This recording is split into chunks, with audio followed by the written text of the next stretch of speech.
La première fois que j'ai lu Manon Lescaut, c'était dans La Gare des Michards. Je sais qu'aujourd'hui, le La Gare des Michards, il est très décrié par les collègues, mais il n'empêche que c'est là où j'ai commencé pour la première fois à lire des extraits de classiques qui me plaisaient beaucoup. La Gare des Michards, en fait, c'est une anthologie des textes classiques français. Ça va du Moyen-Âge au XXe siècle. Dans La Gare des Michards, il y avait cet extrait de Manon Lescaut, sur la mort de Manon, exactement, je me souviens. Il y avait d'autres extraits comme ça qui m'avaient beaucoup plu. Il y avait le texte sur l'aube, car j'aimais tant l'aube de Colette. Et puis, pour la poésie du Moyen-Âge, il y avait quand même aussi cette complainte des tisserandes dans Chrétien de Troyes, et qui est en réalité la première forme de dénonciation du pouvoir oppressif du seigneur dans le château. Et en fait, c'est la première forme de révolte ouvrière, tout simplement parce que les tisserandes, elles tissent de la soie et elles se plaignent en fait de leurs conditions de travail. Et ça, c'est quelque chose qui m'avait déjà beaucoup plu quand j'étais plus jeune. Mais c'est autre chose. Pour Manon Lescaut, j'avais lu donc cet extrait de La mort de Manon, et quand je l'ai relu après pour le préparer pour le bac de français, j'ai eu beaucoup de mal au début à trouver l'objectif pédagogique de ce livre-là. Je me suis dit, mais en fait, on veut que les jeunes de nos jours deviennent des racailles de bac à sable, en leur montrant à voir que deux jeunes qui enchaînent conneries sur conneries. Après, bien sûr, au bout de 1 minute 30, j'ai compris l'objectif pédagogique de ce livre-là.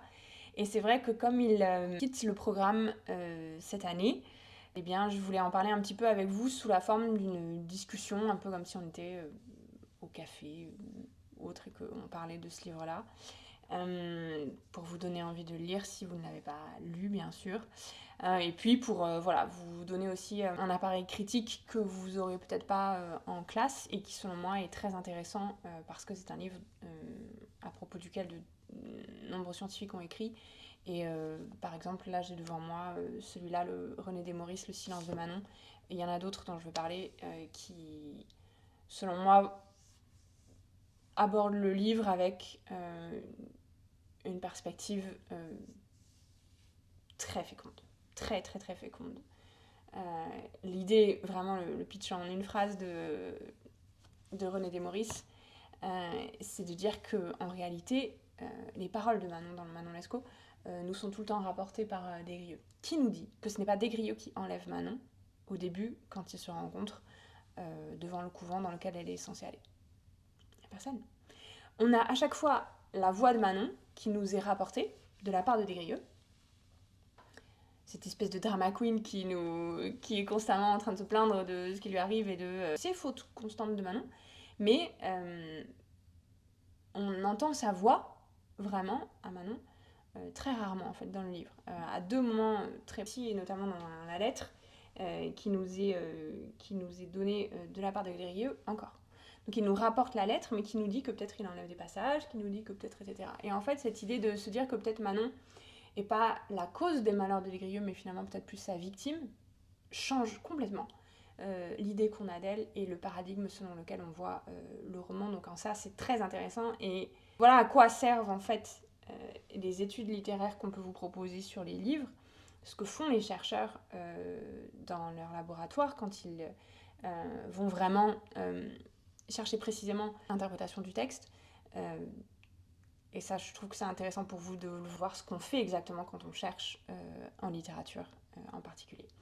Je pense que tout le monde maintenant veut voir mon édition de Manon Lescaut. Donc moi j'ai étudié Manon Lescaut pendant 4 ans exactement, et quand j'ai compris que j'allais devoir travailler sur ce livre en 4 ans, je me suis dit il me faut une édition sympa. Donc je m'étais fait un cadeau d'une très belle édition de Manon Lescaut que je n'avais pas non plus payé si cher que ça, j'avais payé 50 € je crois, ce qui est beaucoup pour un livre.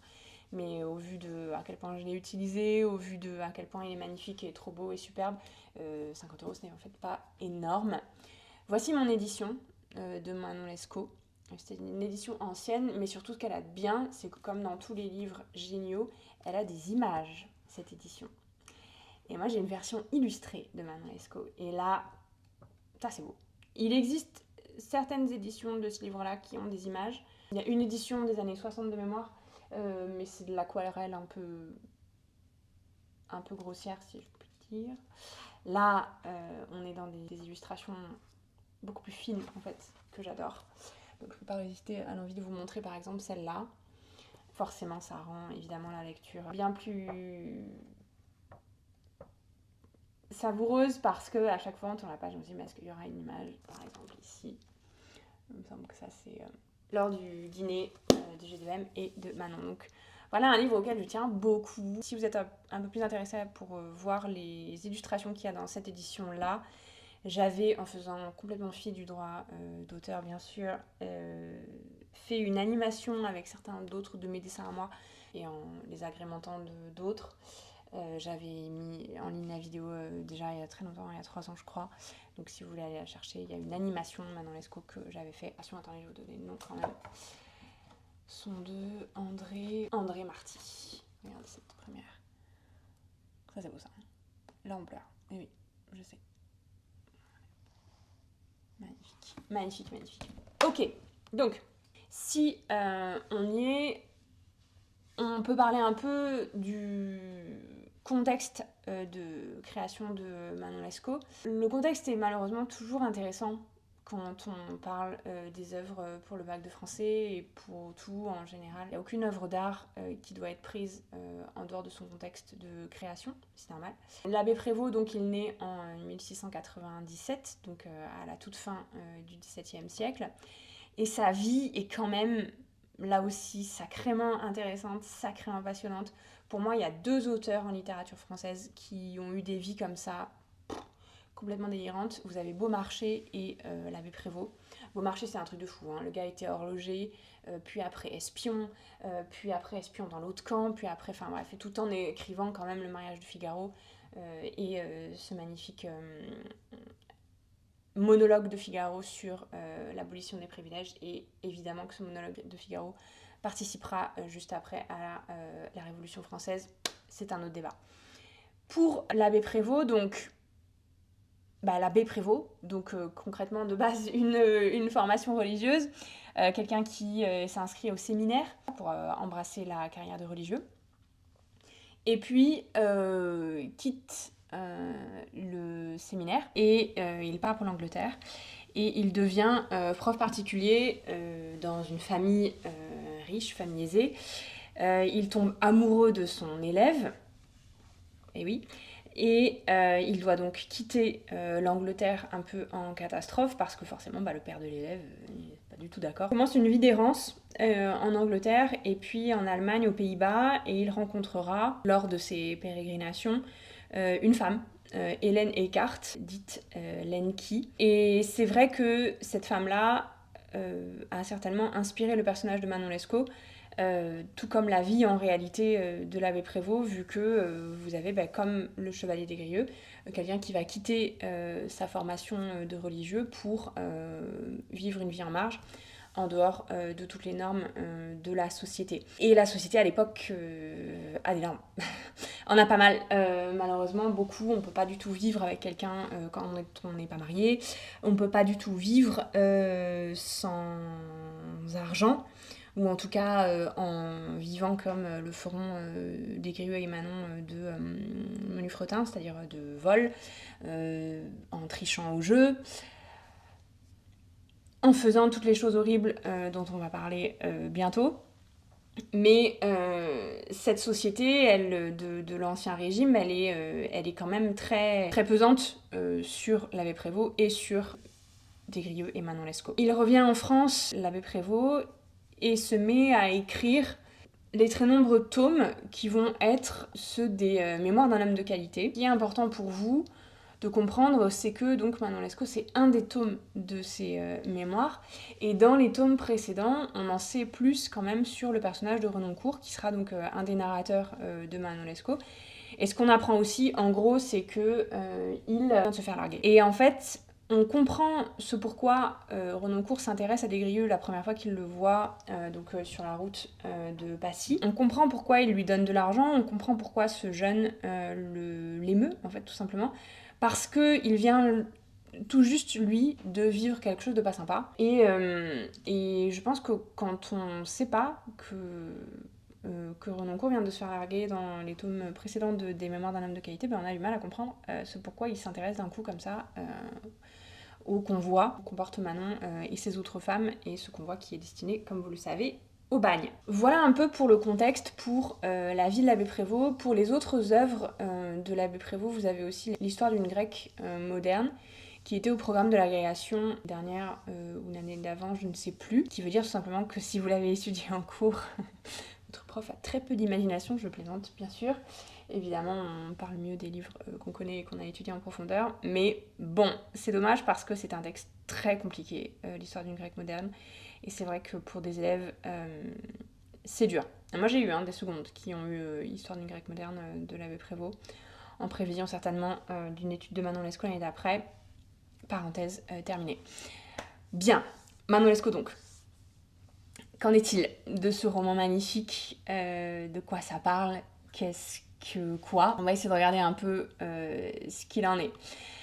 Ce qui déstabilise énormément le lecteur et vous quand vous avez lu ce livre-là pour la première fois, c'est le traitement du temps.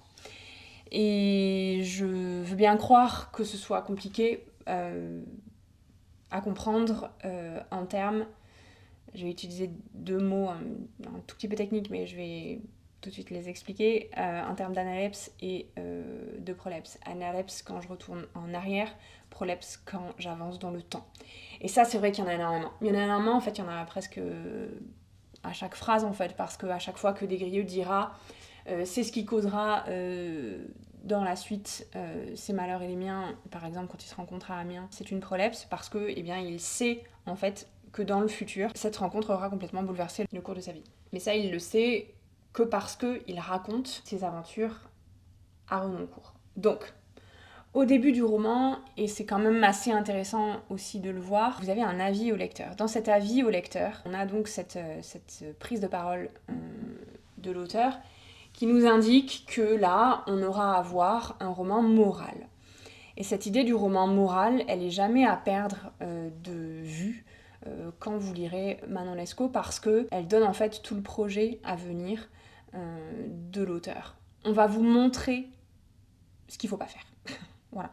On va vous montrer un exemple d'une personne qui a perdu la raison, qui a perdu tout sens des responsabilités, et on espère que cette histoire qu'on va vous donner à lire vous permettra de vous-même dans votre propre vie ne pas réaliser les mêmes erreurs que Des Grieux et Manon. Il y a un effet un peu catharsis de la tragédie grecque qui est qu'en fait on va montrer sur scène des rois, des reines qui auront des comportements affreux, et dans le but que toi en tant que spectateur tu ne reproduises pas ces gestes chez toi, tout simplement. Donc, l'avis au lecteur au début du livre, il est très intéressant, il est très important, et à chaque fois que vous aurez quelque chose à dire sur la morale dans Manon Lescaut, surtout n'hésitez pas à le mobiliser, parce que c'est dans cet avis au lecteur qu'on a en fait tout le projet de l'auteur sur cet aspect moral du livre. En ce sens, on va complètement à l'encontre d'un autre roman connu, très fameux à l'époque, qui est Paul et Virginie, de Bernardin de Saint-Pierre, qui nous montre aussi l'aventure de deux jeunes gens, mais dans le but de montrer en fait un exemple à nouveau moral, mais pas à travers les conneries que feront Des Grieux et Manon, mais à travers les actes de vertu. Pour vous la faire courte, Paul et Virginie, c'est l'histoire de deux jeunes gens qui grandissent sur une île. Ils s'aiment, Virginie est envoyée en France par sa tante de mémoire pour obtenir une éducation, pour se marier, bon. Et quand elle rentre, juste alors que le bateau qui la transporte arrive sur les rives de l'île et que Paul est sur la berge en train de l'attendre après qu'il ne se soit pas vu pendant je sais pas combien de temps, il y a une tempête. Ce qui fait que le bateau est en train de couler tout simplement, et tout le monde est en train de sauter dans l'eau pour pouvoir rejoindre la berge à la nage.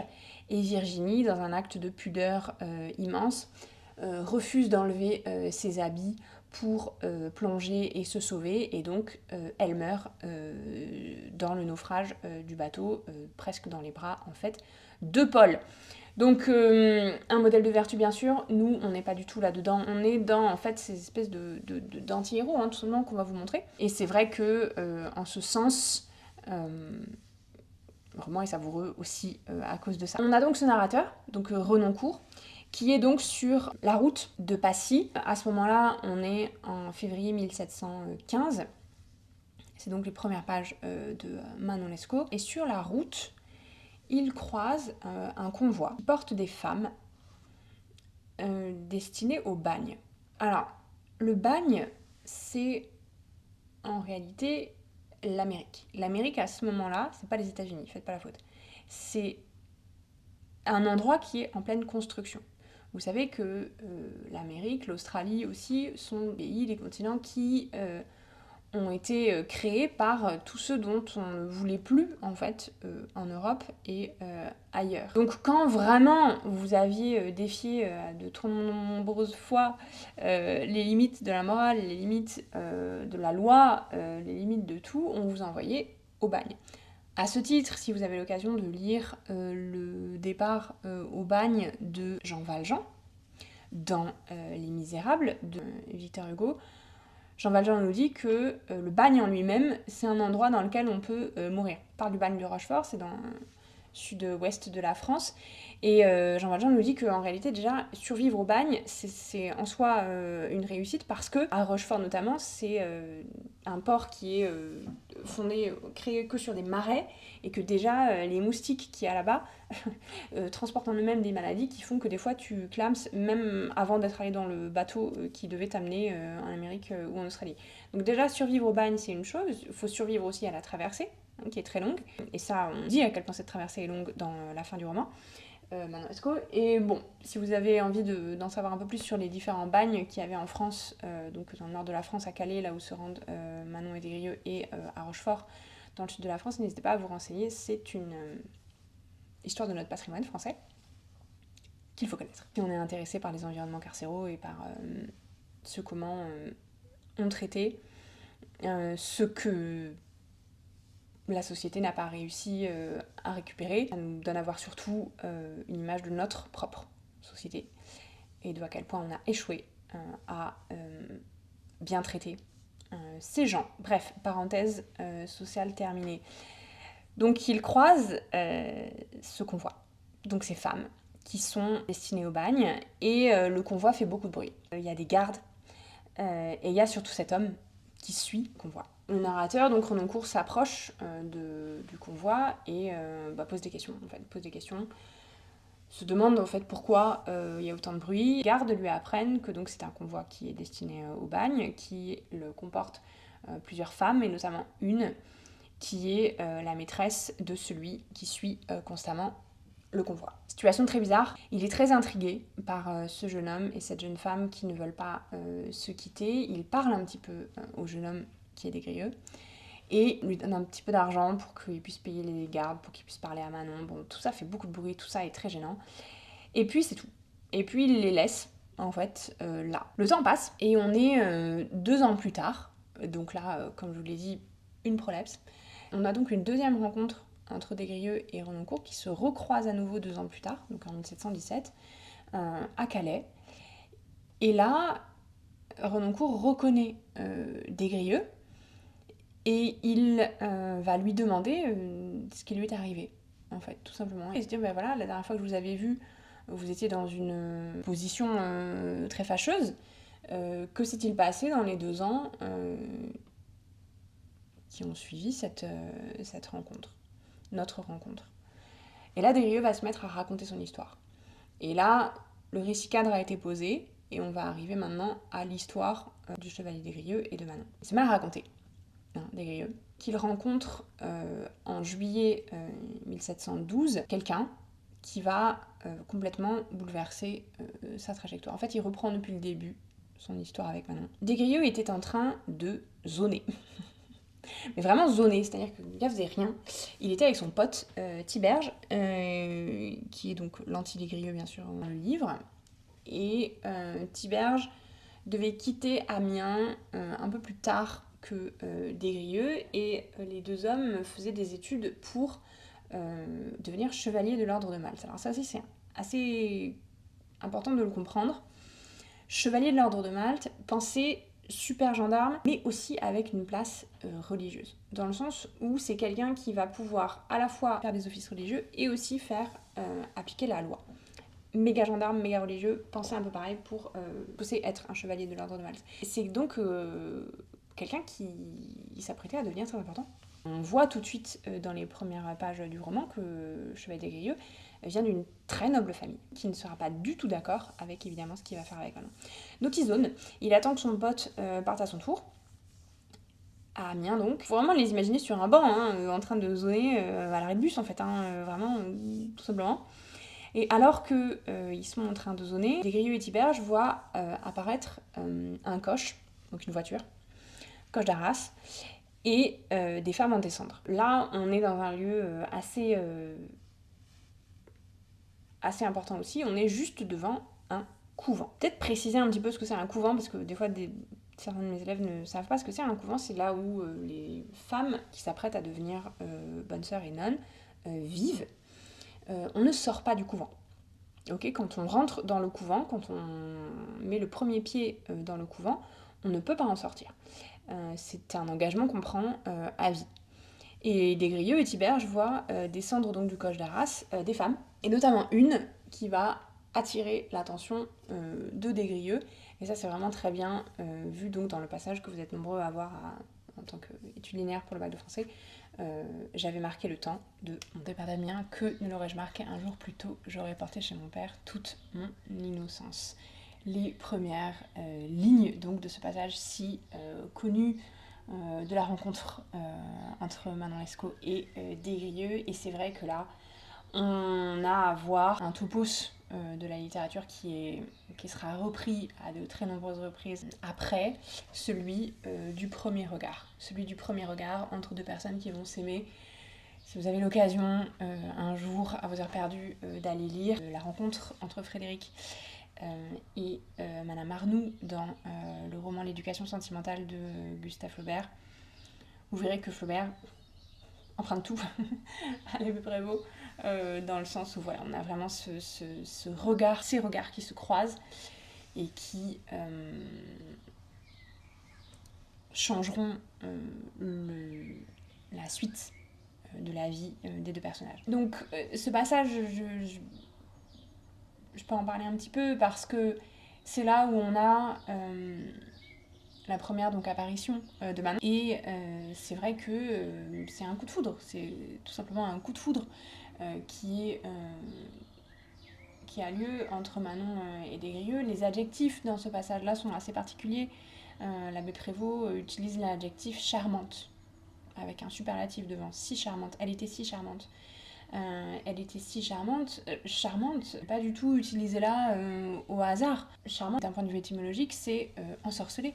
D'accord, pensez au charmeur de serpent. Là, on est vraiment dans un lexique en fait de la sorcellerie, tout simplement. On a vraiment cet effet que Manon a sur des Grieux qui ressemble à celui du charmeur de serpent, de l'ensorceleuse. Des Grieux est subjugué par le regard de Manon, par cette première apparition de Manon, et c'est vrai que elle répond à ce regard. Des Grieux comprend que Manon est amenée au couvent, pas par sa propre volonté, que ce sont ses parents, décidé pour elle qu'elle entre au couvent, parce que selon des Grieux plus tard, eh bien, il est marqué qu'ils avaient déjà vu son penchant au plaisir.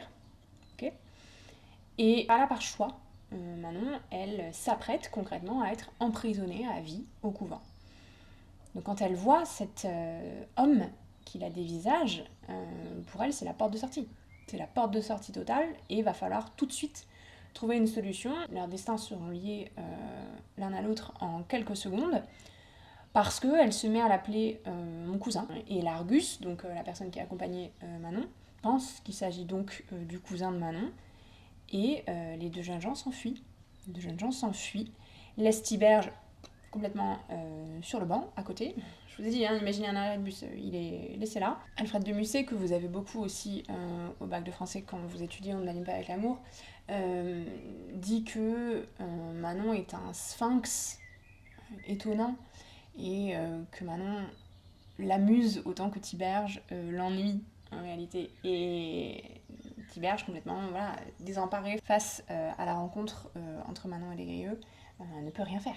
absolument rien faire. Des Grieux décrit cette rencontre, décrit cette première fuite comme l'œuvre du destin.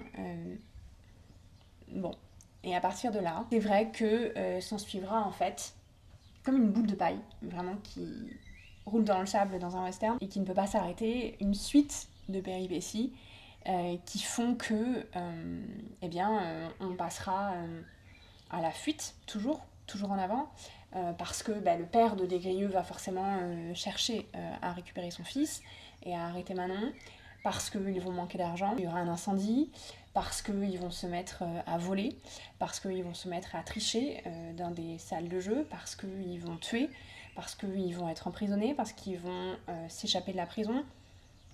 Bref, là le rythme du roman devient beaucoup plus rapide. C'est ce qui participe à ce que dans le parcours, nous en tant que prof, on a appelé le plaisir du romanesque, dans le sens où je peux pas m'arrêter de lire en fait, tout simplement, je peux pas m'arrêter de lire, il se passe 15 000 péripéties à chaque page, ils fuient, ils se cachent, ils refont, ils défont, enfin, ça ne s'arrête jamais. Ils sont pris eux-mêmes dans un emballement de conneries vraiment toujours plus grosses les unes que les autres, et on se demande en fait jusqu'où ça va s'arrêter. Il y aura toutes ces péripéties et cette fin que peut-être je vais spoiler, mais bon, on assiste quand même à la mort de Manon dans les dernières pages du livre. Desgrieux le dit, hein, mon âme ne suivit pas la sienne, et c'est vrai que on a tout ce drame qui se voit dans nos yeux lors de la mort de Manon. Si vous avez l'occasion de peut-être regarder un film de Stanley Kubrick qui s'appelle Barry Lyndon, vous aurez une espèce d'échantillon de l'ambiance en fait de ce XVIIIe siècle qui est en fait entre la fin du règne de Louis XIV et la Régence, et cet aspect un peu transitoire qu'on aura entre les deux régimes, dont profite en fait complètement l'abbé Prévost dans Manon Lescaut. Du point de vue des autres œuvres que vous pourrez regarder, il y en a énormément qui se sont bien sûr inspirées de ce magnifique livre qui est Manon Lescaut. Vous avez bien sûr La Dame aux Camélias, dans lequel en fait Manon Lescaut est citée. Les héros de La Dame aux Camélias, Armand et Marguerite, citent constamment Manon Lescaut comme en fait un modèle. Du point de vue des autres, vous avez le Manon d'Henri-Georges Clouzot en 1948 qui eut le Lion d'Or à la Mostra de Venise, sans oublier Manon 70 de Jean Aurel avec Catherine Deneuve. Donc bon, à ne pas louper aussi de ce côté-là si ça vous intéresse de voir un peu les adaptations modernes, en tout cas de ce roman-là. J'espère que mes petites explications vous auront donné envie, ne serait-ce que de lire le roman, dans lequel il faut se plonger, se laisser emporter complètement, que l'on n'oublie pas bien après l'avoir refermé. À bientôt.